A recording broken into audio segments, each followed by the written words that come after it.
എന്നതിൽ പൂവിടും ഞാൻ പ്രിയ, എന്നതിൽ പൂവിടും ഞാൻ. രാജാധിരാജൻ വരും നിതാ, ചേർത്തിടുവാൻ സ്വർഗീയ സിയോനിൽ പ്രിയനോടെന്നും ഞാൻ പാടിടും നാടിനായി കാത്തിടുന്നേ പ്രിയ. സ്വർഗീയ സിയോനിൽ പ്രിയനോടെന്നും ഞാൻ പാടിടും നാടിനായി കാത്തിടുന്നേ പ്രിയ. ആമേൻ കർത്താവേ വരണേ വേഗം, ആമേൻ കർത്താവേ വരണേ, ആമേൻ കർത്താവേ വരണേ വേഗം, ആമേൻ കർത്താവേ വരണേ.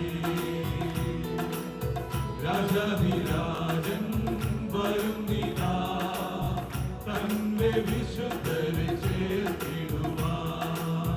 രാജാധിരാജൻ വരും നിതാ, തന്റെ വിശുദ്ധരെ ചേർത്തിടുവാൻ.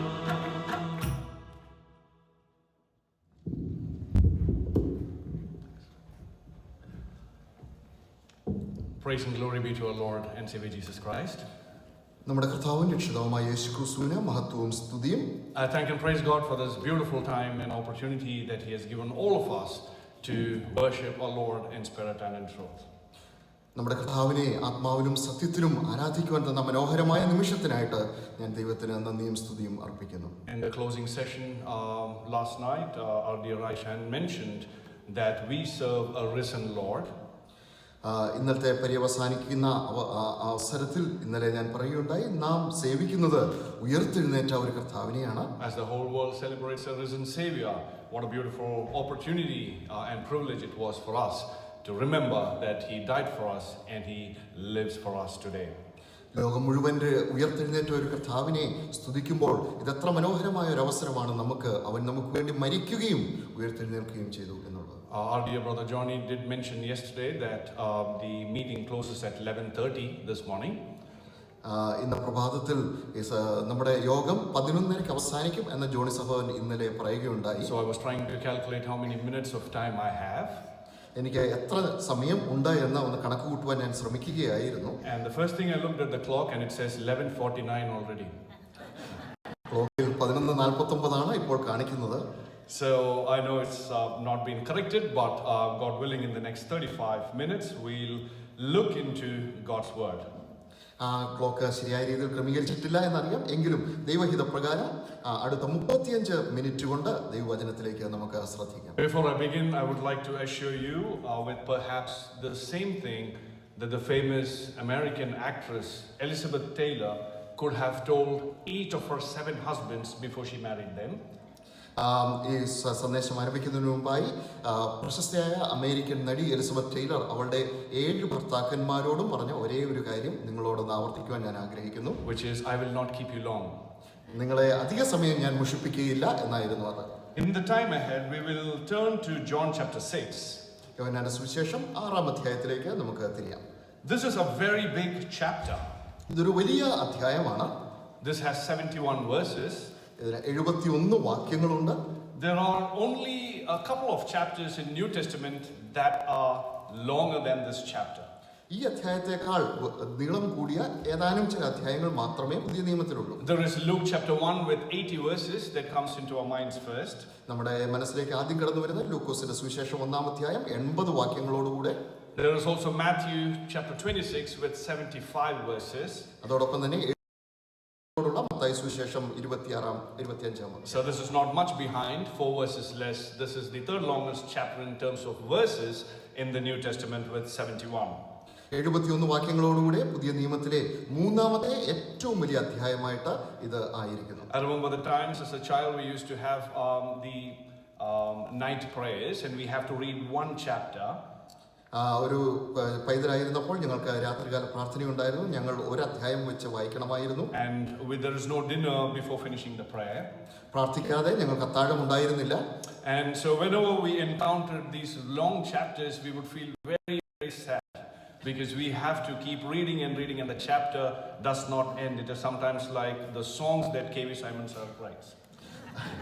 ഞങ്ങൾ ഇങ്ങനെ നീളമുള്ള അധ്യായങ്ങളൊക്കെ വരുമ്പോൾ ഞങ്ങൾ വളരെ ബുദ്ധിമുട്ടിലാകുമായിരുന്നു. കാരണം ഞങ്ങൾ വായിച്ചാലും തീരില്ല. ചിലപ്പോഴൊക്കെ KV സൈമൺ സാറിന്റെ പാട്ടുകൾ പോലെ. But when you actually, when I actually grew up and I started reading these verses again and again, you would see that these chapters are so beautiful and contain so many hidden truths. എന്നാൽ ഞാൻ വളർന്നു വന്നപ്പോൾ ഞാൻ ഈ അധ്യായങ്ങൾ വായിക്കുകയും പഠിക്കുകയും ചെയ്തപ്പോൾ ആണ് മനസ്സിലാകുന്ന ഈ വാക്യങ്ങളിൽ അനേകം ഒളിഞ്ഞു കിടക്കുന്ന സത്യങ്ങൾ അടങ്ങിയിരിക്കുന്നു, മനോഹരമായ സത്യങ്ങൾ. Even though this chapter is a very big chapter, we can see that the Holy Spirit breaks it down into smaller parts for us to easily understand and digest. ഈ അധ്യായം വലിയൊരു അധ്യായമാണെങ്കിൽ പോലും പരിശുദ്ധാത്മാവ് നമുക്ക് വേണ്ടി അത് ചെറിയ ചെറിയ ഭാഗങ്ങളായിട്ട് വിഭാഗിച്ച് നൽകിയിരിക്കുന്നു, നമുക്ക് ശരിയായ രീതിയിൽ അത് മനസ്സിലാക്കുവാനായി. Yeah, and we will see, it reminds me of an illustration. ഒരു ഉദാഹരണം എന്നെ ഓർമ്മിപ്പിക്കുന്നു ഈ കാര്യം. And there was a young boy who walked into a pizza store. ഒരു പിസ്സ കടയിലേക്ക് ചെന്ന ഒരു ചെറുപ്പക്കാരനായ വ്യക്തി. And he ordered a large super supreme. ഒരു വലിയ ഒരു സൂപ്പർ സുപ്രീം പിസ്സ അദ്ദേഹം ഓർഡർ ചെയ്തു. And so the store guy asked him if he would like that cut into 8 pieces or 6 pieces. അതിനെ 6 കഷ്ണങ്ങളായി മുറിക്കണമോ അതോ 8 കഷ്ണങ്ങളായി മുറിക്കണമോ എന്ന് അവിടെയുള്ള കടക്കാരൻ ചോദിച്ചു. He responded and he said, I don't think I can eat 8.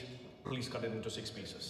എനിക്ക് ആ 8 കഷ്ണങ്ങൾ കഴിക്കുവാൻ ഒക്കുവാൻ തോന്നുന്നില്ല, അതുകൊണ്ട് അത് 6 കഷ്ണമായി മുറിക്കാൻ അദ്ദേഹം ആവശ്യം. So today we will divide this passage of 71 verses only into 3 parts so that it's easier for all of us.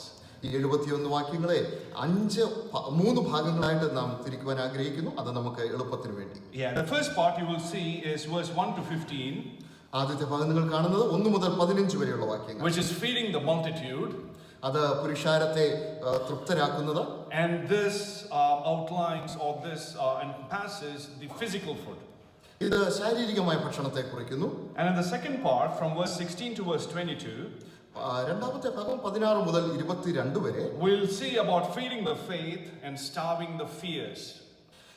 വിശ്വാസത്തെ ഊട്ടിയുറപ്പിക്കുകയും അതോടൊപ്പം തന്നെ അവിശ്വാസത്തെ ദ്രവിപ്പിക്കുകയും ചെയ്യുന്നതിനെ കുറിച്ച് നാം കാണുന്നു. And in the third part is feeding the multitude, but this time with spiritual food. അവസാനത്തെ ഭാഗത്ത് നാം കാണുന്നത് പുരുഷാരത്തെ തൃപ്തരാക്കുന്നു, പക്ഷേ ഇത്തവണ അത് ആത്മീക ഭക്ഷണത്താൽ. And it is interesting that all these 3 parts of this chapter encompasses one full day. ഇത് വളരെ ശ്രദ്ധേയമാണ് ഈ കാര്യം നോക്കുന്നത്. ഈ 3 ഭാഗങ്ങളും ഒരേ ഒരു ദിവസത്തിൽ സംഭവിച്ച കാര്യങ്ങളാണ് പരാമർശിച്ചത്. So the first part unfolds during the evening. ആദ്യത്തെ ഭാഗം സന്ധ്യയോടനുബന്ധിച്ചാണ് ഇതൾ വിരിയുന്നത്. The second part unfolds at night. രണ്ടാമത്തെ ഭാഗം ഇതൾ വിരിയുന്നത് രാത്രിയിലാണ്. And the third part it unfolds during the day. എന്നാൽ മൂന്നാമത്തെ ഭാഗം ദിവസത്തിലാണ് അത് ആരംഭിക്കുന്നത്. So in the next slide I've just outlined a few things there. അടുത്ത സ്ലൈഡിൽ ഞാൻ ഏതാനും ചില കാര്യങ്ങൾ പരാമർശിച്ചിട്ടുണ്ട്. So here when we come to the first part of it, we will see about feeding the multitude with physical food. ഈ ഭാഗത്തേക്ക് കടന്നു വരുമ്പോൾ, ഒന്നാം ഭാഗത്തേക്ക് കടന്നു വരുമ്പോൾ വലിയൊരു പുരുഷാരത്തിന് ശാരീരികമായ ഭക്ഷണം നൽകുന്നതിനെ കുറിച്ച് നാം കാണുന്നു. We have come to one of the most familiar passages in the Bible. ഏറ്റവും സുപരിചിതമായ വേദപുസ്തകത്തിലുള്ള ഒരു ഭാഗത്തേക്കാണ് നാം കടന്നു വന്നിരിക്കുന്നത്. We have perhaps started studying this even in our Sunday schools at an early age. വളരെ ചെറിയ പ്രായം മുതൽ നമ്മുടെ സൺഡേ സ്കൂളിൽ നാം ഇത് പഠിച്ചിരിക്കാം. And we see, and also another reason for its familiarity is that this is recounted in all 4 Gospels. ഇത് സുപരിചിതമാകാൻ മറ്റൊരു കാരണം കൂടിയുണ്ട്. ഇത് 4 സുവിശേഷങ്ങളിലും ആവർത്തിച്ചിരിക്കുന്നു. And John chapter 6 is unique for some reasons. യോഹന്നാന്റെ സുവിശേഷം 6-ാം അധ്യായം നിസ്തുലമാണ് ചില കാരണങ്ങളാൽ. Except for the miracles in chapter 6, every other miracle outlined in John is unique only to John. 6-ാം അധ്യായത്തിൽ സംഭവിച്ചിരിക്കുന്ന അത്ഭുതം ഒഴിച്ച് യോഹന്നാന്റെ സുവിശേഷത്തിൽ പറഞ്ഞിരിക്കുന്ന മറ്റെല്ലാ അത്ഭുതങ്ങളും യോഹന്നാന്റെ സുവിശേഷത്തിൽ മാത്രമേ നമുക്ക് കാണുവാൻ കഴിയൂ. So John doesn't usually repeat any miracles that has been outlined in Matthew, Mark and Luke. Mathai, മർക്കോസ്, ലൂക്കോസ് സുവിശേഷങ്ങൾ പറഞ്ഞിരിക്കുന്ന മറ്റ് അത്ഭുതങ്ങൾ യോഹന്നാൻ ഇവിടെ തന്റെ സുവിശേഷത്തിൽ ആവർത്തിക്കുന്നില്ല. But John chapter 6 is an exception. എന്നാൽ യോഹന്നാന്റെ സുവിശേഷം 6-ാം അധ്യായം അതിനൊരു ഒഴിവാണ്. So here when we come to chapter 6, we are at the cusp of the 4th recorded miracle in the Gospel of John. 6-ാം അധ്യായത്തിലേക്ക് നാം കടന്നു വരുമ്പോൾ യോഹന്നാന്റെ സുവിശേഷത്തിൽ രേഖപ്പെടുത്തിയിരിക്കുന്ന 4-ാമത്തെ അത്ഭുതത്തിലേക്കാണ് നാം കടന്നു വരുന്നത്. So John is trying to outline various aspects of God's ministry through the miracles that he's recording in this gospel. തന്റെ സുവിശേഷത്തിൽ രേഖപ്പെടുത്തിയിരിക്കുന്ന അത്ഭുതങ്ങളിലൂടെ കർത്താവായ യേശുക്രിസ്തുവിന്റെ ശുശ്രൂഷയുടെ വിവിധ ഭാവങ്ങളെ രേഖപ്പെടുത്തുവാൻ യോഹന്നാൻ ശ്രമിക്കുന്നു. In the miracle in chapter 2, which was turning water into wine, he outlines Jesus' power. രണ്ടാമത്തെ അധ്യായത്തിൽ വെള്ളത്തെ വീഞ്ഞാക്കുമ്പോൾ അവിടെ യോഹന്നാൻ ശ്രമിക്കുന്നത് കർത്താവിന്റെ ശക്തിയെ രേഖപ്പെടുത്തുവാനാണ്. The miracle in chapter 4 outlines Jesus' purpose. നാലാമത്തെ അധ്യായത്തിലെ അത്ഭുതം അവിടെ രേഖപ്പെടുത്തിയിരിക്കുന്നത് യേശു കർത്താവിന്റെ ലക്ഷ്യത്തെ സൂചിപ്പിക്കുവാനാണ്. The miracle in chapter 5 outlines Jesus' position. അതോടൊപ്പം തന്നെ കർത്താവിന്റെ പദവിയെ സൂചിപ്പിക്കുവാനാണ് അഞ്ചാം അധ്യായത്തിലെ അത്ഭുതം രേഖപ്പെടുത്തിയിരിക്കുന്നത്. And now we are at the cusp of another great miracle. ഇപ്പോൾ നാം ഇവിടെ മറ്റൊരു വലിയ അത്ഭുതത്തിന്റെ പടിവാതിൽക്കൽ എത്തി നിൽക്കുന്നു. And I call it a great miracle because it involves food and we all love food. അതിനെ ഞാൻ വലിയൊരു അത്ഭുതം എന്ന് പറയാൻ കാരണം അത് ഭക്ഷണം ഉൾപ്പെട്ടിരിക്കുന്നു. നമുക്ക് എല്ലാവർക്കും ഭക്ഷണം ഇഷ്ടപ്പെട്ടതാണ്. Now a bit of a context of this is given to us in Matthew chapter 14 to understand what happened just before this. ഇതിന്റെ ഒരു പശ്ചാത്തലം മത്തായി സുവിശേഷം അതിന്റെ 14-ാം അധ്യായത്തിൽ നൽകിയിരിക്കുന്നു. ഇതിന് തൊട്ടു മുൻപ് എന്താണ് സംഭവിച്ചതെന്ന് നമുക്ക് മനസ്സിലാക്കുവാനായി. We know that Jesus, the cousin of Jesus, has died. നമുക്കറിയാം യേശു കർത്താവിന്റെ ബന്ധു മരിച്ചു. He was beheaded and buried, and that is John. യോഹന്നാൻ സ്നാപകനായിരുന്നു. അദ്ദേഹത്തെ ശിരച്ഛേദം ചെയ്യുകയും അടക്കം ചെയ്യുകയും ചെയ്തു. And we see that Jesus, he heard this news and he was sad and he went away to a lonely place. ഈ വാർത്ത കേട്ട കർത്താവ് ദുഃഖിതനാവുകയും വിജനമായ ഒരു സ്ഥലത്തേക്ക് കടന്നു പോവുകയും ചെയ്തു. Even though he was fully God, we know that he was also fully man. അവൻ സമ്പൂർണ്ണനായ ദൈവമായിരുന്നെങ്കിലും നമുക്കറിയാം അവൻ പരിപൂർണനായ മനുഷ്യനും ആയിരുന്നു. We see him shedding tears at the death of Lazarus, his friend. തന്റെ സുഹൃത്തായ ലാസറിന്റെ മരണത്തിങ്കൽ കണ്ണുനീർ വാർക്കുന്ന ഒരു കർത്താവിനെ നാം കാണുന്നു. So here we see when he heard John's death, the news of John's death, we see that he goes away to a lonely place. ഇവിടെ നാം കാണുന്നത് യോഹന്നാന്റെ മരണം വാർത്ത അറിഞ്ഞപ്പോൾ താൻ ഒരു വിജനമായ സ്ഥലത്തേക്ക് വാങ്ങിപ്പോകുന്നതായി. John does not record this, but we have to go back to Matthew in order to understand the context of this passage. യോഹന്നാൻ ഇത് രേഖപ്പെടുത്തിയിട്ടില്ലെങ്കിലും മത്തായി സുവിശേഷത്തിലേക്ക് നാം കടന്നു പോകുമ്പോൾ ഇതിന്റെ പശ്ചാത്തലം നമുക്ക് കാണുവാൻ കഴിയും. And that is the beauty of the word of God. അതാണ് ദൈവവചനത്തിന്റെ സൗന്ദര്യം എന്ന് പറയുന്നത്. It's all not just in one place or one passage. ഇതെല്ലാം ഒരു ഭാഗത്തോ അല്ലെങ്കിൽ ഒരു വേദഭാഗത്തോ മാത്രം അടങ്ങിയിരിക്കുന്നില്ല. The beauty of it is that you would find the details to most of these passages given to us through different authors in different books. ഇതിന്റെ മനോഹരത്വം എന്ന് പറയുന്നത് ഒരു സംഭവം നൽകിയിരിക്കുന്നതിന്റെ പശ്ചാത്തലവും മറ്റു കാര്യങ്ങളും മറ്റനേകം ലേഖകരാൽ വിവിധ ഭാഗങ്ങളിലായി നമുക്ക് നൽകപ്പെട്ടിരിക്കുന്നു. Some verses when you read through it in one particular passage you might not understand the full context of it. നിങ്ങൾ ഒരു പ്രത്യേക ഭാഗം വായിക്കുമ്പോൾ അതിന്റെ പൂർണ്ണമായ പശ്ചാത്തലം നിങ്ങൾക്ക് മനസ്സിലാകണമെന്നില്ല. But when you read through the verses above and below and the connecting verses in other books, it all starts to make sense. എന്നാൽ അതിന് മുൻപും അതിന് താഴെയും അതോടൊപ്പം തന്നെ അതിനോട് ചേരുന്ന ഒത്തുവാക്യങ്ങൾ നിങ്ങൾക്ക് വായിക്കുമ്പോൾ നിങ്ങൾക്കത് പൂർണ്ണമായി മനസ്സിലാക്കുവാൻ കഴിയും. It is like sometimes I read through Matthew chapter 10.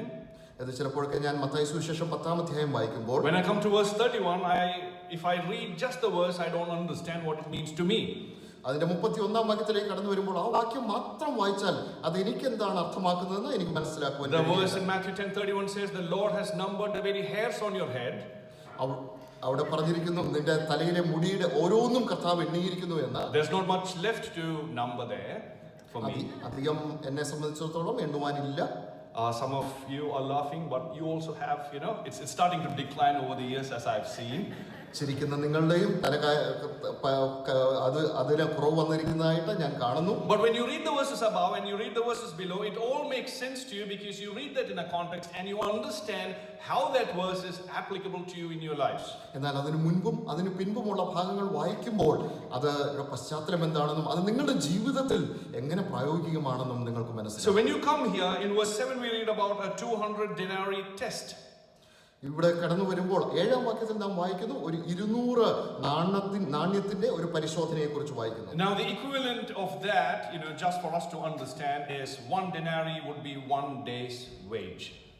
അതിനെ നിങ്ങൾക്കൊന്ന് മനസ്സിലാക്കുവാൻ വേണ്ടി പറയട്ടെ, ഒരു പണം എന്ന് പറയുന്നത് ഒരു ദിവസത്തെ ഒരാളുടെ കൂലിയാണ്. So when we are talking about 200 denarii, we are talking about 200 days of wages during those times.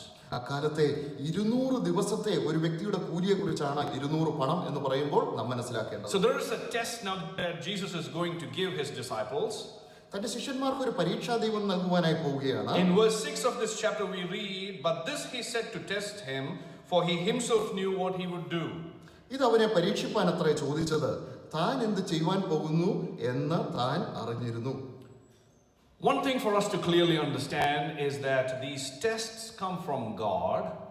ഈ പരീക്ഷണങ്ങൾ ദൈവത്തിൽ നിന്ന് വരുന്നു എന്നുള്ള കാര്യം നാം ശരിയായി മനസ്സിലാക്കണം. Trials come from God. പരിശോധനകൾ ദൈവത്തിൽ നിന്ന് വരുന്നു. But temptations come from Satan. എന്നാൽ പ്രലോഭനങ്ങൾ സാത്താനിൽ നിന്നും കടന്നു വരുന്നു. So we have to differentiate between our understanding of tests and trials versus temptations on the other hand. നാം വ്യക്തമായി നാം മനസ്സിലാക്കേണ്ടതുണ്ട് പരീക്ഷണങ്ങളും പരീക്ഷകളും പരിശോധനകളും അതേസമയം പ്രലോഭനവും തമ്മിലുള്ള വ്യത്യാസം. We'll read in 1 Peter chapter 1 and verse 7 that all the griefs and the trials and the sufferings we go through comes from God in order to refine us. നാം 1 പത്രോസിൽ നാം വായിക്കുന്നു, നാം കടന്നു പോകുന്ന പരിശോധനകളും പരീക്ഷണങ്ങളും എല്ലാം നമ്മെ ശുദ്ധീകരിക്കുന്നതിന് വേണ്ടി ദൈവത്തിൽ നിന്ന് കടന്നു വരുന്നു. All these stages helps us become more mature in our Christian lives. നമ്മുടെ ക്രിസ്തീയ ജീവിതത്തിൽ കൂടുതൽ മികച്ചവരാകുവാൻ വേണ്ടിയാണ് ഇതിലൂടെ നാം കടന്നു പോകുന്നത്. It is like a baby when it moves from the stage of crawling to walking. അത് ഒരു ശിശു ഇഴയുന്ന ഘട്ടത്തിൽ നിന്ന് എഴുന്നേറ്റ് നടക്കുന്ന ഘട്ടത്തിലേക്ക് പോകുന്നത് പോലെ The baby will first try to stand up and will fall and stand up and fall again and again repeatedly. ആ ശിശു ആദ്യം ഒന്ന് എഴുന്നേറ്റ് നിൽക്കാൻ നോക്കും, പിന്നീട് വീഴും, വീണ്ടും വീഴും, അങ്ങനെ അത് ആവർത്തിക്കും. And what the baby is doing is the baby is learning to walk and walk fine, walk fast and walk nice as it grows up. അത് ആ ശിശു എന്താണ് ചെയ്യുന്നതെന്ന് വെച്ചാൽ അത് ശിശു നടക്കുവാനായി പഠിക്കുന്നു, നല്ല രീതിയിൽ നടക്കുവാനായി പഠിക്കുന്നു, വേഗത്തിൽ നടക്കുവാനായി പഠിക്കുന്നു, അത് വളർന്നുകൊണ്ടേയിരിക്കും. Through all these trials and tests and sufferings and griefs that we go through in our life, we grow in our spiritual stature. നമ്മുടെ ജീവിതത്തിൽ സംഭവിക്കുന്ന ഈ പരിശോധനകളും പരീക്ഷണങ്ങളും വിഷമഘട്ടങ്ങളിലൂടെയും ഒക്കെ നാം കടന്നു പോകുമ്പോൾ നമ്മുടെ ആത്മീകമായ നിലവാരത്തിൽ നാം വളർച്ച പ്രാപിക്കുകയാണ് ചെയ്യുന്നത്. As Christians, sometimes we are only, receptive to God's blessings in our lives. ക്രിസ്ത്യാനികൾ എന്നുള്ള രീതിയിൽ മിക്കപ്പോഴും നാം ദൈവത്തിന്റെ അനുഗ്രഹങ്ങൾ മാത്രം സ്വീകരിക്കുന്നവരായി തീരാറുണ്ട്. We are not quite happy when we go through trials in our lives. എന്നാൽ പലപ്പോഴും പരിശോധനകളിലൂടെ നാം കടന്നു പോകുമ്പോൾ നാം അത്ര സന്തുഷ്ടരായി തീരാറില്ല. But we understand through the scriptures that in our lives obstacles become opportunities as we go through these trials. എന്നാൽ നമ്മുടെ ജീവിതത്തിൽ നാം മനസ്സിലാക്കേണ്ട കാര്യം എന്ന് പറയുന്നത് നാം ഈ പരിശോധനകളിലൂടെ കടന്നു പോകുമ്പോൾ തടസ്സങ്ങൾ മിക്കപ്പോഴും നമുക്ക് അവസരങ്ങളായി മാറാറുണ്ട്. So following Christ is not the absence of problems. ക്രിസ്തുവിനെ അനുഗമിക്കുക എന്ന് പറയുന്നത് പ്രശ്നങ്ങളുടെ ഇല്ലായ്മയല്ല. Following Christ is not the absence of struggle, but it is the abundance of strength that we have in Christ. നമ്മുടെ ജീവിതത്തിൽ ക്രിസ്തുവിനെ അനുകരിക്കുമ്പോൾ അത് പ്രശ്നങ്ങളുടെ ഇല്ലായ്മയല്ല, മറിച്ച് നമുക്ക് ശക്തിയുടെ ധാരാളിത്വമാണ് ലഭിക്കുന്നത്. So we see that when you follow Christ, you're not leaving away all the problems, but you're going to encounter problems as you follow Christ in this world. നമുക്ക് കാണുവാൻ കഴിയുന്ന നാം ക്രിസ്തുവിനെ പിന്തുടരുമ്പോൾ നാം പ്രശ്നങ്ങളെ ഉപേക്ഷിക്കുകയല്ല, മറിച്ച് പ്രശ്നങ്ങളെ നേരിടുകയാണ് നാം ചെയ്യുന്നത്. So there is a test being given by Jesus here. ഇവിടെ കർത്താവ് നൽകിയിരിക്കുന്ന ഒരു പരീക്ഷയാണ്. The disciples are going to encounter a problem. ശിഷ്യന്മാർ ഒരു പ്രശ്നത്തെ അഭിമുഖീകരിക്കുവാൻ പോവുകയാണ്. And you will find 3 responses to this problem. 3 different types of responses to this problem. ഇവിടെ ഈ പ്രശ്നത്തിന് 3 രീതിയിലുള്ള പ്രതികരണങ്ങളാണ് നമുക്ക് കാണുവാൻ കഴിയുന്നത്. And if you read through these verses and understand these types of responses, we can relate ourselves and our situations to similar responses. ഈ പ്രശ്നങ്ങളും അതിനുള്ള പ്രതികരണങ്ങളും കൂടെ വായിക്കുമ്പോൾ നമുക്ക് അത് നമ്മുടെ ജീവിതത്തോട് ചേർത്ത് വെച്ച് നാം അഭിമുഖീകരിക്കുന്ന പ്രശ്നങ്ങളോട് ചേർത്ത് വെച്ച് നമുക്കത് ബന്ധപ്പെടുത്തുവാൻ കഴിയും. So the first, let's look at what the problem is. ആദ്യമായി എന്താണ് പ്രശ്നമെന്ന് നമുക്ക് നോക്കാം. So there are more than 5,000 men that have gathered here. അവിടെ ഏകദേശം 5000-ൽ കൂടുതൽ പുരുഷന്മാർ അവിടെ കൂടിയിരിക്കുന്നു. And as we looked into in the beginning, this was evening time. ആദ്യം കണ്ടതുപോലെ ഇത് സന്ധ്യാസമയമാണ്. പ്രതികരണങ്ങൾ ഈ പ്രശ്നത്തോടനുബന്ധിച്ച് നാം കാണുന്നു. So we will see the first response to that is in verse 7 from Philip. ഫിലിപ്പോസിൽ നിന്നാണ് ആദ്യത്തെ പ്രതികരണം 7-ാം വാക്യത്തിൽ നാം കാണുന്നത്. So he answered and said, 200 denarii worth of bread is not sufficient for them. 200 പണത്തിനുള്ള അപ്പം മതിയാകയില്ല എന്ന് ഫിലിപ്പോസ് പ്രതികരിച്ചു. And that even if they all had it, they would still have only very little. അവർക്ക് എല്ലാവർക്കും അത് ലഭിച്ചാൽ പോലും അല്പമല്പമേ ലഭിക്കുകയുള്ളൂ. So Philip answers with a typical self-reliance. ഒരു സ്വയ ആശ്രയത്തിൽ ഊന്നിക്കൊണ്ടാണ് ഫിലിപ്പോസ് അങ്ങനെ ഒരു ഉത്തരം പറഞ്ഞത്. We can appreciate Philip's quick assessment of the problem. ആ പ്രശ്നത്തെക്കുറിച്ചുള്ള ഫിലിപ്പോസിന്റെ നിരീക്ഷണത്തെ നമുക്ക് അഭിനന്ദിക്കുവാൻ കഴിയും. He was good at math and he's converted that problem into tangible financial terms. അവൻ കണക്ക് കൂട്ടുന്നതിൽ വളരെ മിടുക്കനായിരുന്നു. അതൊരു സാമ്പത്തിക പ്രശ്നമായിട്ട് അവൻ അത് മാറ്റി. But the problem with Philip's response is that he was looking at the limits of his efforts. എന്നാൽ ഫിലിപ്പോസിനെ സംബന്ധിച്ചിടത്തോളം അവന്റെ പ്രശ്നം എന്ന് പറയുന്നത് അവന്റെ കഴിവുകളുടെ പരിമിതിക്കുള്ളിൽ നിന്നാണ് അവൻ അത് ദർശിച്ചത്. So his mind, how it responded to the problem was that bread is needed here, food is needed here, and it is going to cost 200 denarii. അവൻ അതിനോട് പ്രതികരിച്ചതെന്ന് പറഞ്ഞാൽ ഇവിടെ അപ്പം ആവശ്യമുണ്ട്, അതിന് 200 പണവും ആവശ്യമുണ്ട്. And his mind is racing towards how these 200 denarii can be collected. അവന്റെ മനസ്സ് മുഴുവൻ എങ്ങനെ ഈ 200 പണം സ്വരൂപിക്കുവാൻ കഴിയും. And then he tells Jesus, even if we had that, people would still have only very little to eat. അതിനുശേഷം അവൻ പറഞ്ഞു, അത്രയും പണം നമുക്കുണ്ടെങ്കിൽ പോലും അവർക്ക് അല്പമേ ഭക്ഷിക്കുവാൻ ലഭിക്കുകയുള്ളൂ. Philip's response is very common in our lives. ഫിലിപ്പോസിന്റെ ഈ പ്രതികരണം നമ്മുടെ ജീവിതത്തിലും വളരെ സാധാരണമാണ്. It is very common in our churches. അത് നമ്മുടെ സഭകളിൽ സാധാരണമാണ്. When faced with a problem in our lives, നമ്മുടെ ജീവിതത്തിൽ ഒരു പ്രശ്നം നേരിടുമ്പോൾ the first thing we do is to look into what we can do within our efforts and in order to solve the problem. ആദ്യത്തെ കാര്യം നാം നോക്കുന്നത് നമ്മുടെ പരിശ്രമത്തിൽ ഊന്നിക്കൊണ്ട് നമുക്ക് എന്തു ചെയ്യുവാൻ കഴിയും എന്നാണ്. We could ask ourselves this question in our hearts this morning: do we first take it to God by solving the problem by ourselves?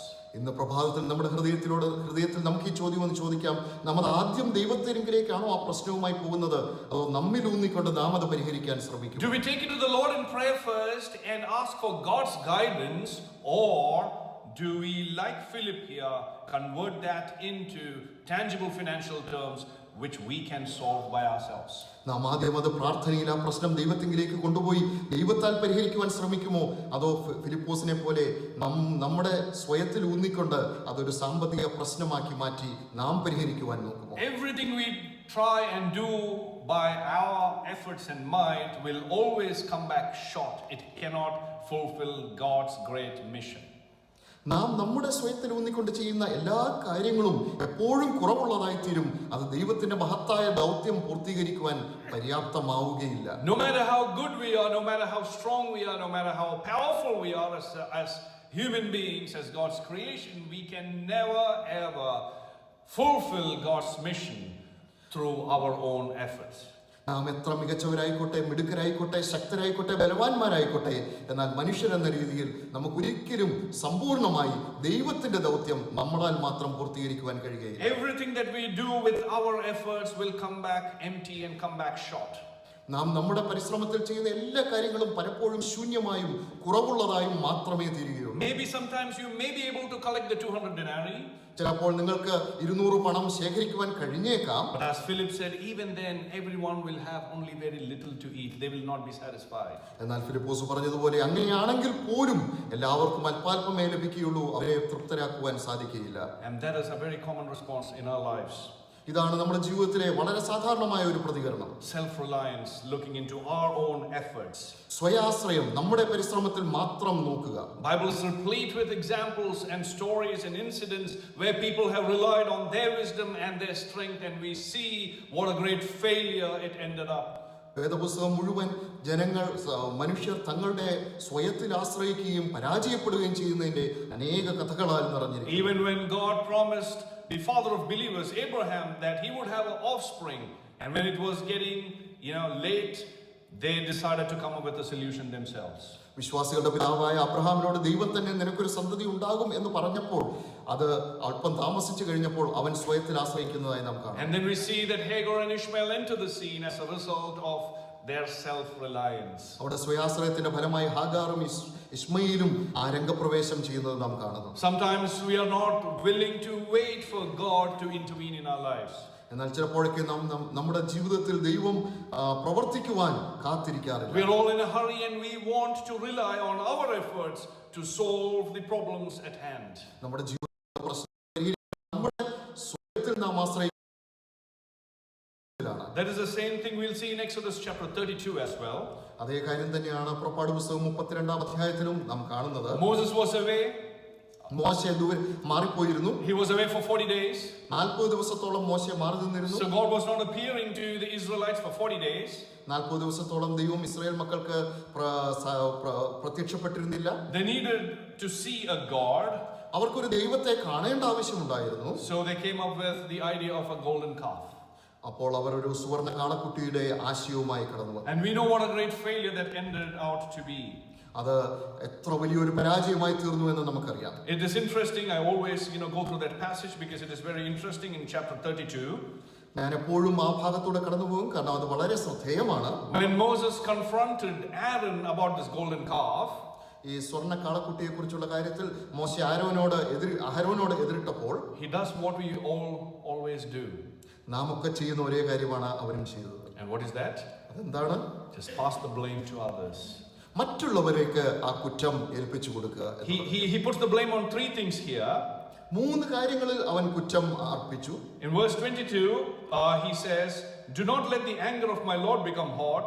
You know the people, they are set on evil." 22-ാം വാക്യത്തിൽ ഇങ്ങനെ പറഞ്ഞു, യജമാനന്റെ കോപം ജ്വലിക്കരുതേ, ഈ ജനം ദോഷത്തിലേക്ക് ചാഞ്ഞിരിക്കുന്നതെന്ന് നീ അറിയുന്നല്ലോ. So Moses is angry and he's confronting Aaron over the golden calf. And who does Aaron blame? മോശെ അവിടെ കോപാകുലനായി അഹരോനെ എതിരിട്ടു ഈ സ്വർണ്ണ കാളക്കുട്ടിയുടെ കാര്യത്തിൽ. അപ്പോൾ അഹരോൻ ആരെയാണ് കുറ്റപ്പെടുത്തിയത്? He says, "You know these people. ഈ ജനങ്ങളെ നിങ്ങൾക്കറിയാമല്ലോ. These people's heart, they're always set on evil." അവർ ദോഷത്തിനായി ചാഞ്ഞിരിക്കുന്ന ഒരു ജനം. He did not stop there. അവിടെ അവസാനിപ്പിച്ചില്ല. Maybe Moses was still angry. He could see that Moses was still angry, so he continues. അപ്പോഴും മോശ കോപാകുലനായിരുന്നു എന്ന് അഹരോന് കാണാമായിരുന്നു. അതുകൊണ്ട് തന്നെ അഹരോൻ തുടർന്നു. And then he's saying again in the words of these people, even though it's from his heart, he's saying, "And as for these people, they're asking us, what happened to this man Moses?" പിന്നീട് അഹരോന്റെ ഹൃദയത്തിൽ ഉണ്ടായിരുന്നതാണെങ്കിലും അഹരോൻ ഇങ്ങനെ പറഞ്ഞു, ഈ ജനങ്ങൾ ചോദിച്ചു, ഈ മോശയ്ക്ക് എന്തു ഭവിച്ചു എന്ന് ഞങ്ങൾ അറിയുന്നില്ല. So he's literally asking, where were you for these 40 days? അവൻ ശരിക്കും നേരിട്ട് ചോദിക്കുകയാണ്, ഈ 40 ദിവസം നീ എവിടെയായിരുന്നു? So he's telling it in the words of the people, and he says, these people were all asking, now where is this man Moses? ആ ചോദ്യം ജനങ്ങളുടെ ചോദ്യമായിട്ട് അവൻ തീർത്തുകൊണ്ട് ചോദിക്കുന്നു, ഈ 40 ദിവസം മോശ എവിടെ പോയി?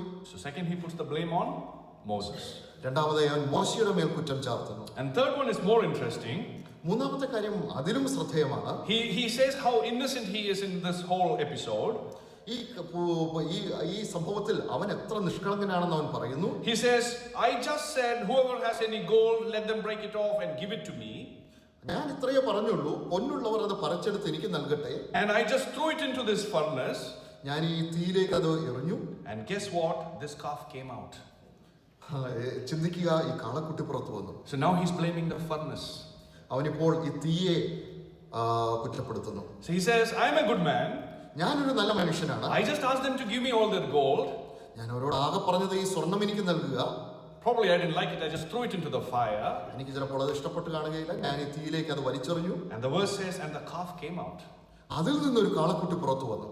This is what happens when we try to rely on our strength and our wisdom in order to replace the plan that God has. ഇതാണ് സംഭവിക്കുന്നത്. നാം നമ്മുടെ ബുദ്ധിയിലും നമ്മുടെ കഴിവിലും ആശ്രയിച്ച ദൈവ പദ്ധതിയെ മാറ്റിമറിക്കുവാൻ ശ്രമിക്കുമ്പോൾ. So we see here Philip, he tries to rely on his efforts. ഇവിടെ നാം കാണുന്നത് ഫിലിപ്പോസ് തന്റെ പരിശ്രമത്തിൽ ആശ്രയിക്കുന്നു. The second response, രണ്ടാമത്തെ പ്രതികരണം, we will see in Matthew chapter 14. Mathai സുവിശേഷം 14-ാം അധ്യായത്തിൽ നാം കാണുന്നു. That's where we read the context, so we'll go back to that chapter.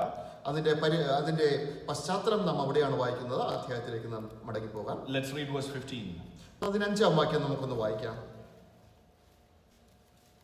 വൈകുന്നേരമായപ്പോൾ ശിഷ്യന്മാർ അവന്റെ അടുക്കൽ ചെന്ന്, ഈ സ്ഥലം മരുഭൂമിയല്ലോ, നേരവും വൈകി പുരുഷാരം ഗ്രാമങ്ങളിൽ പോയി ഭക്ഷണ സാധനങ്ങൾ കൊള്ളേണ്ടതിന് അവരെ പറഞ്ഞയക്കണം എന്ന് പറഞ്ഞു. Ignoring the problem sometimes is our second response. ഒരു പ്രശ്നത്തെ ഉപേക്ഷിച്ച് കളയുക എന്നുള്ളതാണ് പലപ്പോഴും നമ്മുടെ രണ്ടാമത്തെ പ്രതികരണം. The disciples, they knew that a bad situation was brewing. ശിഷ്യന്മാർക്ക് അറിയാമായിരുന്നു വളരെ മോശമായ ഒരു സാഹചര്യം അവിടെ രൂപപ്പെടുന്നു. Jesus knew that he was testing these disciples to see what the response would be. യേശു കർത്താവിന് അറിയാമായിരുന്നു താൻ ഈ ശിഷ്യന്മാരെ പരീക്ഷിക്കുകയാണ്, അവരുടെ പ്രതികരണം എന്തെന്നറിയാൻ. And so these disciples, when they understood what the problem is, some of them, ഈ ചില ശിഷ്യന്മാർക്ക് പ്രശ്നം എന്താണെന്ന് മനസ്സിലായപ്പോൾ they responded how we typically respond in some when we face some problems in our lives. നാം ഒക്കെ ചില പ്രശ്നങ്ങൾ നമ്മുടെ ജീവിതത്തിൽ നേരിടുമ്പോൾ പ്രതികരിക്കുന്നത് പോലെ തന്നെ അവരും പ്രതികരിച്ചു. They were desperate because it was getting later on in the day. അത് സന്ധ്യയായി തുടങ്ങുന്നതുകൊണ്ട് തന്നെ അവർ ചകിതരായി തീർന്നു. The chances of finding food would be so difficult. ആ നേരത്തെ ഭക്ഷണം കണ്ടെത്തുക എന്നുള്ളത് വളരെ പ്രയാസകരമാണ്. People would start feeling hungry and sleepy as the night went on. അവർക്ക് ഉറക്കം തൂങ്ങുവാനും അവർക്ക് വിശന്നിരിക്കുവാനും രാത്രിയാകുമ്പോൾ തുടങ്ങും. They probably thought for a solution to this problem. അവര് ഒരു പരിഹാരം എന്ന രീതിയിൽ ചിന്തിച്ചു കൂട്ടിയത്. And some of these disciples, they come to Jesus and they give him a solution. ചില ശിഷ്യന്മാർ അവരുടെ കർത്താവിന്റെ അടുത്ത് വന്ന് അവനൊരു പരിഹാരം നിർദ്ദേശിച്ചു. And what is that? അതെന്തായിരുന്നു? Just send these people away. ഈ ജനങ്ങളെ അങ്ങ് പറഞ്ഞു വിടുക. So they adopted an approach where it went like this: if we don't see the problem, then we don't have a problem. അവര് ഈ രീതിയിലുള്ള ഒരു പരിഹാരമാണ് കണ്ടെത്തിയത്. നാം ഈ പ്രശ്നത്തെ അഭിമുഖീകരിച്ചില്ലെങ്കിൽ നമുക്കൊരു പ്രശ്നവുമില്ലല്ലോ. We don't need to really, solve this problem. Let us just ignore this problem. ഈ പ്രശ്നം ശരിക്കും പരിഹരിക്കേണ്ട ആവശ്യമൊന്നും നമുക്കില്ല. അതിനെ അങ്ങ് ഉപേക്ഷിച്ച് മാറ്റിവെച്ചാൽ മതി. Now that is a very common response to some of the problems we have in our lives. നമ്മുടെ ജീവിതത്തിലുള്ള ചില പ്രശ്നങ്ങളോടുള്ള നമ്മുടെ ഒരു മനോഭാവം അതാണ്. Marriages end up being broken because the husband and wife, they ignore the problems that keep growing and growing every day. ചില പല വിവാഹങ്ങളും തകർന്നു പോകുന്നത് ഭാര്യാഭർത്താക്കന്മാർ അവരുടെ ജീവിതത്തിൽ അനുദിനം വളർന്നുകൊണ്ടിരിക്കുന്ന പ്രശ്നങ്ങളെ ഉപേക്ഷയായി വിചാരിക്കുന്നു. Many churches in this world split up because they ignore the problems that grow in and day out. പല സഭകളും വിഘടിച്ചു പോകുന്നു, കാരണം അവരുടെ സഭയിൽ ഉളവെടുക്കുന്ന പ്രശ്നങ്ങൾ, വളരുന്ന പ്രശ്നങ്ങളെ അവർ ഉപേക്ഷയായി വിചാരിക്കുന്നു. Many children go down the wrong path because parents ignore the problems that they see with their children as they grow up. അനേകം കുഞ്ഞുങ്ങളും തെറ്റിന്റെ മാർഗത്തിലൂടെ കടന്നു പോകുന്നു, കാരണം മാതാപിതാക്കൾ തങ്ങളുടെ കുഞ്ഞുങ്ങളുടെ ജീവിതത്തിൽ ഉണ്ടാകുന്ന പ്രശ്നങ്ങളെ ഉപേക്ഷയായി കരുതുന്നു. Ignoring the problems can one of be the most destructive behavioral pattern that we can ever adopt. നമ്മുടെ ജീവിതത്തിലെ ഏറ്റവും നാശകരമായ ഒരു സ്വഭാവ സവിശേഷതയാണ് നമ്മുടെ ജീവിതത്തിലെ പ്രശ്നങ്ങളെ നാം ഉപേക്ഷയായി കരുതുന്നത്. And that is what we will see here in John chapter 6 and the story of the feeding of the multitude. അതേ സമാനമായ കാര്യമാണ് യോഹന്നാന്റെ സുവിശേഷം 6-ാം അധ്യായത്തിലും നാം കാണുന്നത്. So the first response is self-reliance, and we'll see that exemplified by Philip.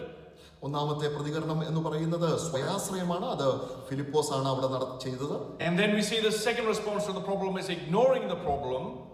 രണ്ടാമതായി നാം കാണുന്നത് ആ പ്രശ്നത്തെ ഉപേക്ഷയായി വിചാരിക്കുന്നു എന്നുള്ളതാണ്. When some of the disciples came to Jesus and said, let's send them away, let's ignore that the problem exists. ശിഷ്യന്മാരൊക്കെ കർത്താവിന്റെ അടുക്കിലേക്ക് വന്ന് അവരെ അങ്ങ് പറഞ്ഞു വിടുക, അങ്ങനെ ഈ പ്രശ്നത്തെ നാം അങ്ങ് ഒഴിവാക്കി വിടുക. Sending them does not solve the problem. അവരെ പറഞ്ഞു വിടുന്നതിലൂടെ ആ പ്രശ്നം പരിഹരിക്കപ്പെടുന്നില്ല. They will still be hungry and they'll still be sleepy.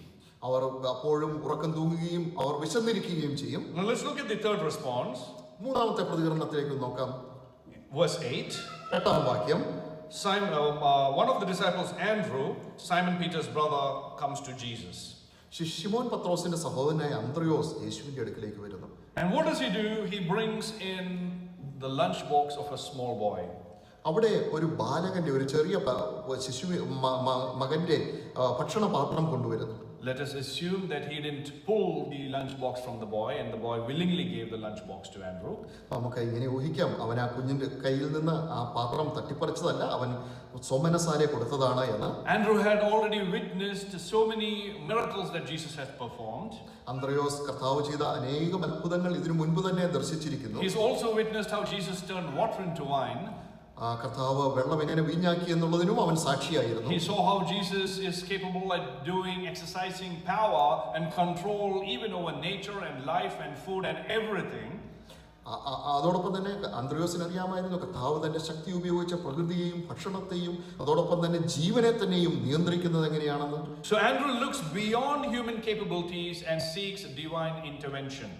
അന്ത്രയോസ് മനുഷ്യന്റെ പരിശ്രമങ്ങൾക്കപ്പുറം സ്വർഗീയമായ പ്രവൃത്തികളിലേക്ക് നോക്കി. He doesn't think that, okay, we have Jesus here, let him do everything, I'm not going to do my part. എന്നാൽ അന്ത്രയോസ് ഇങ്ങനെ ചിന്തിച്ചില്ല, ഇവിടെ കർത്താവുണ്ട്, ഞാൻ എൻ്റെ ഭാഗം ചെയ്യുന്നില്ല, കർത്താവ് എല്ലാം ചെയ്തു കൊള്ളട്ടെ എന്ന് വിചാരിച്ചില്ല. Even though this was only 5 loaves of bread and 2 fish, അത് 5 അപ്പവും വെറും 2 മീനും മാത്രമേ ഉണ്ടായിരുന്നു എങ്കിൽ പോലും, even though it is not much, അത് അധികമൊന്നും ഇല്ലായിരുന്നെങ്കിലും he brings it to Jesus. അവനത് കർത്താവിങ്കിലേക്ക് കൊണ്ടുവരുന്നു. And he might have thought maybe there is something that Jesus can do with this small lunchbox. ഈ ചെറിയ ഒരു ഭക്ഷണപാത്രത്തിൽ നിന്ന് കർത്താവിന് എന്തെങ്കിലും ചെയ്യുവാൻ കഴിയുമെന്ന് അവൻ ചിന്തിച്ചു. Even though Jesus could feed it without any human intervention, പ്രത്യേകിച്ച് മാനുഷിക കാര്യങ്ങൾ പ്രവൃത്തിയൊന്നും ഇല്ലാതെ തന്നെ കർത്താവിന് അവർക്ക് ഭക്ഷണം കൊടുക്കാൻ കഴിയുമെങ്കിലും, but we see that he expected them to play their part. എന്നാൽ കർത്താവ് ആ ശിഷ്യന്മാർ അവരുടെ ഭാഗം ശരിയായി പ്രവർത്തിക്കുവാനായിട്ട് കർത്താവ് ആഗ്രഹിച്ചു. Jesus could have snapped his fingers and caused the jars to fill themselves with wine. കർത്താവിനെ തന്റെ വിരൽ ഞൊടിച്ച് പാത്രങ്ങളിൽ വീഞ്ഞു നിറയ്ക്കുവാൻ കഴിയുമായിരുന്നു. But he instructed the disciples to fill them with water first.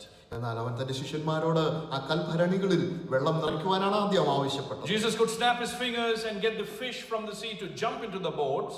കർത്താവിന് തന്റെ വിരൽ ഞൊടിച്ച് സമുദ്രത്തിലെ മത്സ്യത്തോട് ആ പടകിലേക്ക് ചാടി ഇറങ്ങുവാൻ ആവശ്യപ്പെടാമായിരുന്നു. But he instructs the disciples to take the boat in and cast the net. എന്നാൽ ആ പടക് ഇറക്കി വല വീശുവാൻ തന്റെ ശിഷ്യന്മാരോട് അവൻ ആദ്യം ആവശ്യപ്പെട്ടു. God expects us to take the step of faith if God has to answer our prayers. നമ്മുടെ പ്രാർത്ഥനയ്ക്ക് ഉത്തരം ദൈവം നൽകണമെങ്കിൽ ദൈവം നമ്മിൽ നിന്നും വിശ്വാസത്തിന്റെ ആദ്യത്തെ ചുവട് വയ്ക്കുവാൻ ആഗ്രഹിക്കുന്നു. When going back to Joshua chapter 3, the river was overflowing. യോശുവയുടെ പുസ്തകം 3-ാം അധ്യായത്തിലേക്ക് പോകുമ്പോൾ അവിടെ നദി കരകവിഞ്ഞൊഴുകുകയായിരുന്നു. It's almost more than 1.5 kilometers wide because it was monsoon time. അത് മഴക്കാലമായതുകൊണ്ട് തന്നെ ഏകദേശം 1.5 കിലോമീറ്ററിലധികം വീതിയിലാണ് നദി ഒഴുകിയിരുന്നത്. And there was a huge problem for them to cross. അത് കടക്കുവാൻ അവർക്ക് അതൊരു വലിയ പ്രതിബന്ധമായിരുന്നു. But God tells them to start walking towards that. എന്നാൽ അതിന് നേരെ നടക്കുവാനായി ദൈവം അവരോട് As ആവശ്യപ്പെടുന്നു. the priests carry the ark of the covenant, അവിടെ നിയമപെട്ടകം പുരോഹിതന്മാർ ചുമന്നുകൊണ്ടുപോയപ്പോൾ God tells them that as the soles of your feet will touch the water, നിങ്ങളുടെ പാദങ്ങൾ ആ ജലത്തിൽ സ്പർശിക്കുമ്പോൾ I will part the waters for you. ആ നദിയെ ഞാൻ നിങ്ങൾക്കായി വിഭാഗിക്കും. He did not say that you be where you are, I will do all the things for you and then you can rest up and leave. അവൻ അവരോട് എങ്ങനെ പറഞ്ഞില്ല, നിങ്ങളായിരിക്കുന്നിടത്ത് ആയിരിക്കുക, ഞാൻ ഇതെല്ലാം നിങ്ങൾക്ക് വേണ്ടി വിഭാഗിച്ചു തരാം, എന്നിട്ട് നിങ്ങൾക്ക് പോകാമെന്ന്. He wanted them to take that step of faith in their lives. അവരുടെ ജീവിതത്തിൽ ആ വിശ്വാസത്തിന്റെ ആദ്യ ചുവടെടുക്കുവാൻ ദൈവം അവരെ കുറിച്ച് ആഗ്രഹിച്ചു. The waters were raging down in that river. ആ നദിയിൽ വെള്ളം കുത്തി ഒലിക്കുകയായിരുന്നു. They knew that if the waters didn't part and if they kept their feet on that water, they would just get flown away through the currents of the water. എന്നാൽ അവർക്കറിയാമായിരുന്നു ആ വെള്ളം വിഭാഗിക്കപ്പെട്ടില്ലെങ്കിൽ അവർ ആദ്യത്തെ ചുവട നദിയിലേക്ക് വെക്കുമ്പോൾ അവരെ അത് കടപുഴക്കി കൊണ്ടുപോകും എന്ന്. But they had to take that step of faith and their soles of their feet had to touch the water first. എന്നാൽ അവർക്ക് വിശ്വാസത്തിന്റെ ആദ്യത്തെ ചുവടെടുത്ത് വെക്കേണ്ടിയിരിക്കുന്നു. അവരുടെ പാദം ആ വെള്ളത്തിൽ ഒന്ന് സ്പർശിക്കേണ്ടിയിരുന്നു. They had to believe that God would honor his promise and fulfill his promise. അവർക്ക് വിശ്വസിക്കേണ്ടിയിരുന്നു ദൈവം തന്റെ വാഗ്ദാനം നിവർത്തിക്കുകയും അത് പാലിക്കുകയും ചെയ്യും. They had to take that risk and take that step of faith, believing that God will do what he has promised to do. അവർക്ക് ആ ചുവട്, അപകടകരമായ ചുവട് എടുത്തു വെക്കേണ്ടിയിരുന്നു ദൈവത്തിൽ വിശ്വസിച്ചുകൊണ്ട്, ദൈവം അത് നിറവേറ്റും എന്ന് വിശ്വസിച്ചുകൊണ്ട്. Sometimes the steps that we take in our life might look a bit risky. ചിലപ്പോഴൊക്കെ നമ്മുടെ ജീവിതത്തിൽ എടുക്കുന്ന ചുവടുകൾ ചിലപ്പോഴൊക്കെ അല്പം അപകടകരമെന്ന് തോന്നാം. But that is why it is called as a step of faith. അതുകൊണ്ട് മാത്രമാണ് അത് വിശ്വാസത്തിന്റെ ചുവട് എന്ന് അതിനെ വിളിക്കുന്നത്. It is like the widow of Zarephath. സാരഫാത്തിലെ വിധവയെ പോലെയാണത്. And I love that miracle. ആ അത്ഭുതം എനിക്ക് വളരെ ഇഷ്ടമാണ്. The jar was not full with the flour. മാവിനാൽ ആ ഭരണി നിറഞ്ഞിരുന്നില്ല. And the oil was not full in the flask either. അതോടൊപ്പം തന്നെ ആ ഭരണിയിൽ എണ്ണയും നിറഞ്ഞിരുന്നില്ല. But every time she would take the flour out, മാവ് ഓരോ തവണയും ആ കലത്തിൽ നിന്ന് എടുക്കുമ്പോഴും there would be flour for the next meal there.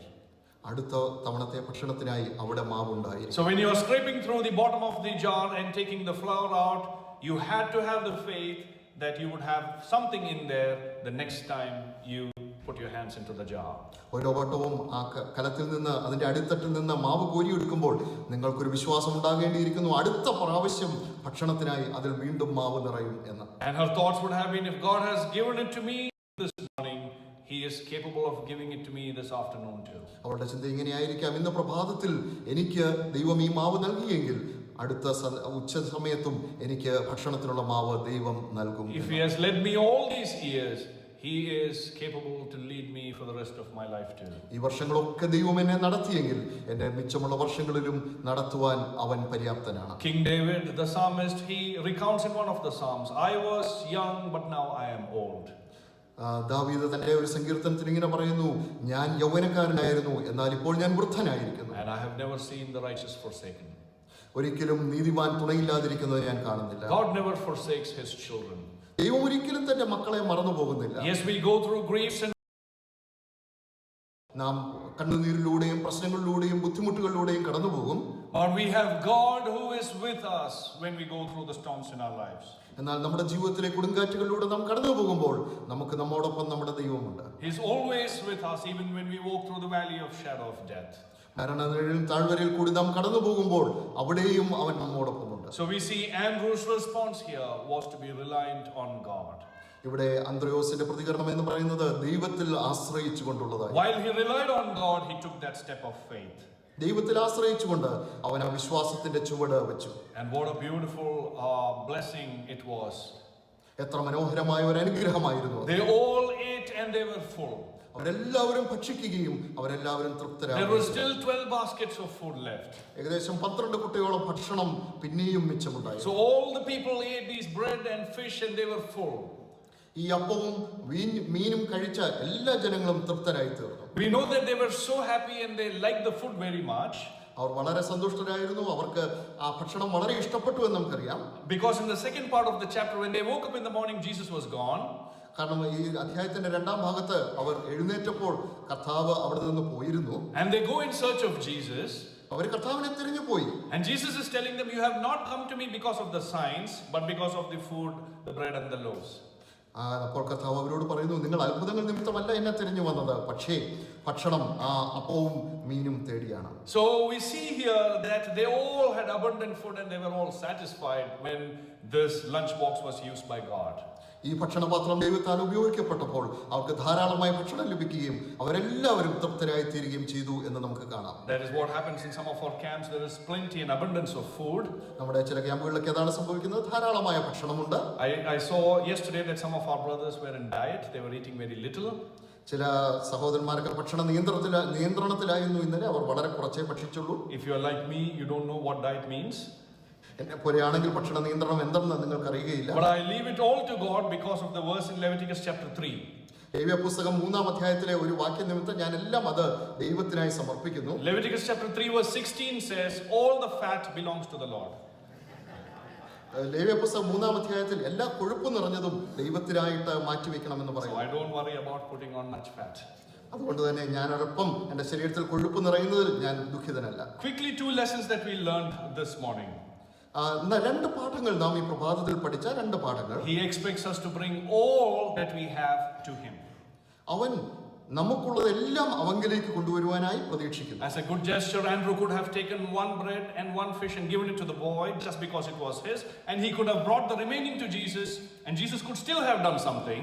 ഒരു സൗമനസ്യം എന്ന നിലയിൽ ഒരു അപ്പവും ഒരു മീനും എടുത്ത് ആ മകന് തിരികെ കൊടുക്കുകയും ബാക്കി വേണമെങ്കിൽ കർത്താവിലേക്ക് കൊണ്ടുവരികയും ചെയ്യാമായിരുന്നു. But he brings all that he had to Jesus.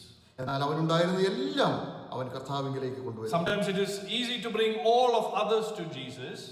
ചിലപ്പോഴൊക്കെ മറ്റുള്ളവരുടെ എല്ലാം കർത്താവിലേക്ക് കൊണ്ടുവരുന്നത് എളുപ്പമാണ്. But what we are asked to do is to give all of ours to Jesus. എന്നാൽ നമ്മോട് ആവശ്യപ്പെടുന്നത് നമുക്കുള്ളതെല്ലാം കർത്താവിലേക്ക് കൊണ്ടുവരിക. And when you do that, the second lesson that we learned is that Jesus multiplies when we give all to him. രണ്ടാമത്തെ പാഠം നാം ഇവിടെ നിന്ന് പഠിക്കുന്നത്, നാം നമുക്കുള്ളതെല്ലാം കൊടുക്കുമ്പോൾ കർത്താവ് ആ കൊടുക്കുന്നതിനെ വർദ്ധിപ്പിക്കുന്നു എന്നാണ്. He is always able to multiply and use what we give him for his glory. അവരെപ്പോഴും നാം അവന് കൊടുക്കുന്നത് വർദ്ധിപ്പിക്കാനും അവന്റെ മഹത്വത്തിനായി ഉപയോഗിക്കുവാനും കഴിയുന്നു. When you give your gifts and talents to God, he is able to use that and multiply that and make it a blessing for everyone around. നിങ്ങൾ നിങ്ങളുടെ കഴിവുകളെ ദൈവത്തിനായി കൊടുക്കുമ്പോൾ അത് ഉപയോഗിക്കാനും ചുറ്റുമുള്ളവർക്ക് അനുഗ്രഹമാക്കി തീർക്കുവാനും ദൈവത്തിന് കഴിയും. And that is what you all have been doing in the last 3 days.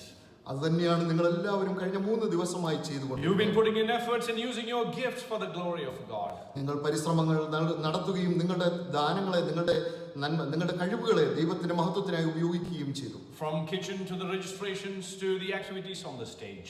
ഭക്ഷണശാലയിൽ നിന്ന് ആളുകളുടെ പേര് ചേർക്കുന്നതിന് മുതൽ അതോടൊപ്പം തന്നെ വേദിയിലെ പ്രവർത്തനങ്ങൾ വരെ. From projection to music to songs. പാട്ടുകളിൽ നിന്ന് അതോടൊപ്പം തന്നെ മറ്റു കാര്യങ്ങളിൽ നിന്ന്. For the serving and the love that you were sharing. നിങ്ങൾ പങ്കുവച്ച ആ സ്നേഹത്തിൽ നിന്ന് അതോടൊപ്പം തന്നെ നിങ്ങളുടെ ശുശ്രൂഷകളിൽ നിന്ന് God multiplies that and uses you as a blessing for everyone around you. ദൈവം അത് വർദ്ധിപ്പിക്കുകയും നിങ്ങൾക്ക് ചുറ്റുപാടുമുള്ളവർക്ക് മേൽ നിങ്ങളെ ഒരു അനുഗ്രഹമാക്കി തീർക്കുകയും ചെയ്യും. Let our response not be like Philip or the other disciples, but like Andrew in bringing everything to God. നമ്മുടെ പ്രതികരണം എന്ന് പറയുന്നത് ഫിലിപ്പോസിനെ പോലെ മറ്റു ശിഷ്യന്മാരെ പോലെ ആകാതെ അന്ത്രയോസിനെ പോലെ ആകട്ടെ, എല്ലാം ദൈവത്തിങ്കിലേക്ക് കൊണ്ടുവരുന്നവരായി തീരട്ടെ. May God bless each and every one of you in the coming months and years.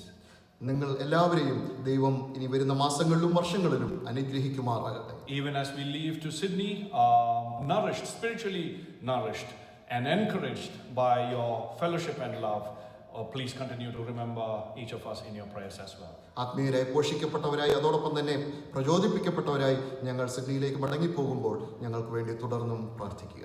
May his matchless name be glorified now and forevermore. Amen. അവന്റെ അതുല്യമായ നാമം ഇന്നും എന്നേക്കും മഹത്വപ്പെടുമാറാകട്ടെ.